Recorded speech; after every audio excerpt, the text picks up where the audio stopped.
Welcome to the Sprint Center, Kansas City, Missouri, home of the Big 12 tournament for 2010. Barry Tramel along with John Helsley. Tomorrow it's Bedlam, John, 6 p.m., Oklahoma State versus Oklahoma. The Cowboys are a prohibitive favorite. I would think so, Barry.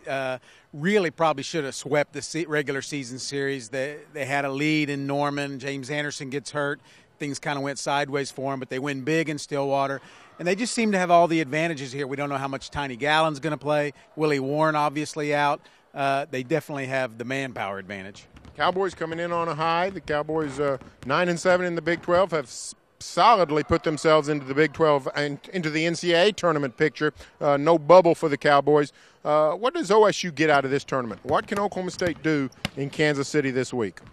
Well, the more games they can win, I think they give themselves a chance maybe to move up a notch or two. And for them, a notch or two, maybe getting out of that 8-9 matchup, which is the dreaded matchup because you'll play a number 1 seed in the second round and get up to maybe a 7 seed.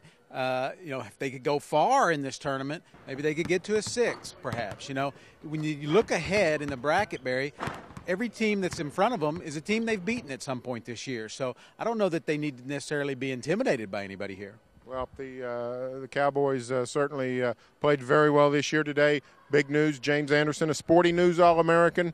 It seems like the Express was slow in gaining momentum for James Anderson, but it's coming very, very fast. It is, and it's interesting to see because even as recently as Saturday, Travis Ford was wondering if the national media was going to really pick up on him. There have been a lot of polls out there, some polls that listed 10 players for Player of the Year. He wasn't even mentioned, one of the 10. I think today's a good start for that, and Sporting News getting out there first. Maybe some other people who haven't voted yet, some other organizations will pick up on that and at least give him some recognition.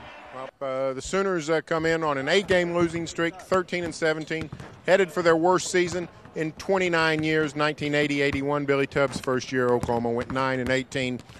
Sooners seeking the upset tomorrow here at the Sprint Center. The Cowboys seeking to solidify their NCAA seeding. Stay tuned for further Big 12 coverage every day in the Oklahoman as well as on News OK.